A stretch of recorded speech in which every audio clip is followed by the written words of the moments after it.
श्री स्वामी समर्थ. स्वामी कृपा ज्योतिष मध्ये मी भास्कराचार्य मंजुषा जोशी आपलं हार्दिक स्वागत करते. आज एक नवीन व्हिडिओ तुमच्यासाठी घेऊन आलेली आहे.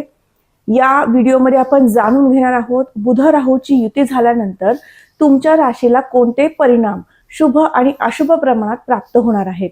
आणि हा अत्यंत महत्त्वपूर्ण व्हिडिओ राहणार आहे तुमच्यासाठी, तुमच्या कुटुंबातील इतर सदस्यांसाठी.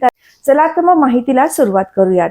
सुरुवातीलाच आपणा सर्वांना विनंतीपूर्वक सांगू इच्छिते, आजचा व्हिडिओ अतिशय खास आहे, त्यामुळे संपूर्ण पाहावा. व्हिडिओ जर आवडला तर व्हिडिओला लाईक आणि शेअर करण्यास अजिबात विसरू नका. तुमची वृषभ रास आहे.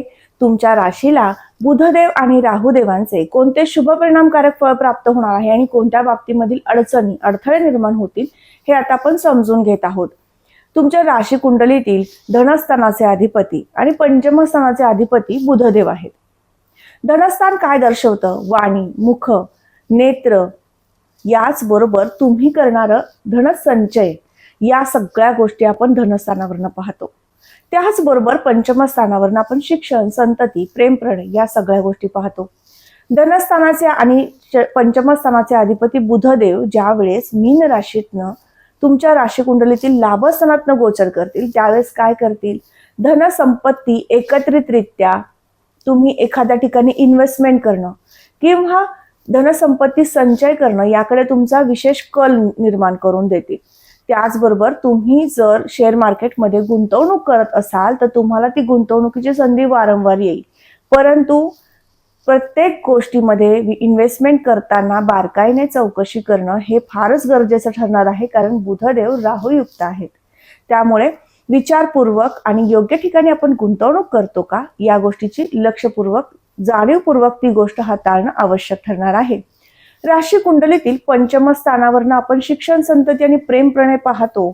या दृष्टीने विचार केला तर बुधदेव राहुयुक्त ज्यावेळेस येतात त्यावेळेस अभ्यासामधील एकसंगता कमी होणं, इतर काही गोष्टींमध्ये मन डायव्हर्ट होणं आणि त्या माध्यमातून अभ्यासावरती दुष्परिणाम होणं, या सगळ्या गोष्टी घडू शकतात. मग तुम्ही यासाठी काय करायचं आहे? बुधदेवांचं नामस्मरण, राहुदेवांच्या प्रती पशु पक्ष्यांना अन्नदान करणं, त्याचबरोबर पाळीव प्राण्यांना अन्नदान करणं, या सगळ्या गोष्टी जर केल्या तर राहुदेवांची कृपा तुमच्यावर निश्चित होऊ शकते.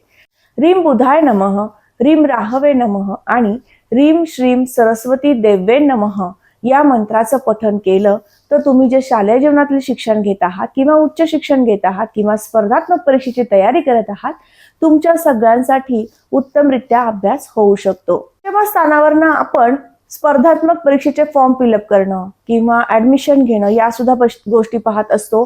पंचम स्थानावरनं आपण शिक्षक वृंद यांच्यासाठी सुद्धा ग्रहमान पाहत असतो की तुम्ही ज्ञानदानाचं कार्य किती चोखपणे करू शकता. तर या दृष्टीने विचार केला. तुमची वृषभ रास आहे, वक्तृत्व सुंदर आहे, व्यक्तिमत्व सुंदर आहे, परंतु बुधदेव जेव्हा गुरुदेवांच्या राशीतनं गोचर करतात त्यावेळेस थोडासा अहंकार तुमच्या वाणीतनं प्रकर्षाने दिसू शकतो आणि त्या माध्यमातून तुमच्या क्लासेसवर त्याचा परिणाम होऊ शकतो. म्हणून विशेष काळजी शिक्षक वृंदांनी घ्यायची आहे की तुमच्याकडनं कुठल्याही प्रकारचं विद्यार्थ्याला बोलण्यातनं किंवा वाणीतनं एखादा अपशब्द जाणार नाही किंवा रूडली बोलणं तुमचं होणार नाही याची काळजी घ्यायची आहे. म्हणजे तुम्ही एक उत्तम शिक्षक आहात आणि तशीच प्रतिमा प्रत्येक विद्यार्थ्याच्या मनावरती तशीच बिंबवली जाऊ शकते. याबरोबरच पंचम स्थानावरून आपण प्रेम प्रणय पाहतो. ज्यावेळेस राहुयुक्त बुध येतात, कारण ते पंचमेश आहेत, तर ते तुम्हाला तुमच्या जोडदाराच्या बाबतीमध्ये म्हणजे ज्यांच्यासोबत तुम्ही रिलेशनशिपमध्ये आहात त्यांच्या बाबतीमध्ये तुम्हाला पॉझिटिव्ह करतात. कुठलाही निर्णय घेताय तर त्यांचा निर्णय बरोबर आहे की नाही इथपर्यंतचा विचार आणि त्याचबरोबर त्यांच्या जीवनामध्ये काय गोष्ट घडतीये, कशा गोष्टी घडतात या सगळ्या गोष्टीचा अतिरिक्त विचार करण्यास प्रवृत्त केला जातो. आणि हा कालावधी फार मोठा आहे, 8 मे पर्यंत आहे. तर एक गोष्ट लक्षात ठेवायची आहे, आपलं रिलेशन कसं व्यवस्थित राहील, वाणीतून आपण त्यांना कुठल्याही प्रकारचा अपशब्द जाऊ देणार नाही आणि त्यांचं मन नाराज करणार नाही, या गोष्टीची जर काळजी घेतली तर बुधदेवांचे कोणतेही दुष्परिणाम तुम्हाला प्राप्त होणार नाही. बुधदेव मीन राशीत गेले की नीच होतात. राहुदेव मीन राशीत आले की त्यांचे परिणाम ते विशिष्ट प्रकारे म्हणजेच तुमच्या शिक्षणावरती जास्त मोठ्या प्रमाणात दर्शवतात, कारण त्यांची सप्तम दृष्टी तुमच्या शिक्षण स्थानावर येते. त्यामुळे संतती, शिक्षण, प्रेम, प्रणय या गोष्टीमधील अल्प प्रमाणात अडचणी तुम्हाला पूर्वतच आहेत, पण त्या वाढू शकतात. पण त्याच्यावरती तुम्ही नियंत्रण सुद्धा आणू शकता आणि त्यासाठी मी उपासना दिलेली आहे, ती नक्कीच करा, नक्कीच करा. म्हणजेच या सगळ्या दुष्परिणामांपासून तुम्ही दूर राहू शकता आणि तुमचं कार्य अतिशय उत्तमरित्या करू शकता.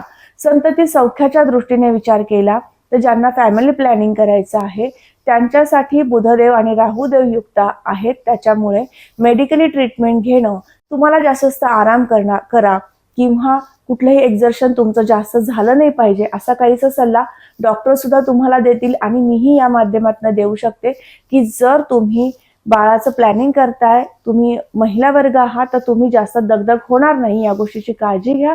आणि त्याचबरोबर अतिरिक्त विचार होणार नाहीत, तुमच्या बाळाच्या गर्भसंस्कारामध्ये त्याचे दुष्परिणाम होणार नाहीत या गोष्टीची काळजी घ्या. आज आपण समजून घेतलं वृषभ राशीच्या जातकांना बुधदेव आणि राहुदेवांचं गोचर कसं लाभदायक ठरणार आहे आणि कोणत्या बाबतीमध्ये अडचण निर्माण करून देणार आहे हे आता आपण समजून घेतला. आजचा हा व्हिडिओ तुम्हाला कसा वाटला नक्की मला कमेंट करून सांगा. कमेंटमध्ये श्री स्वामी समर्थ लिहिण्यास अजिबात विसरू नका.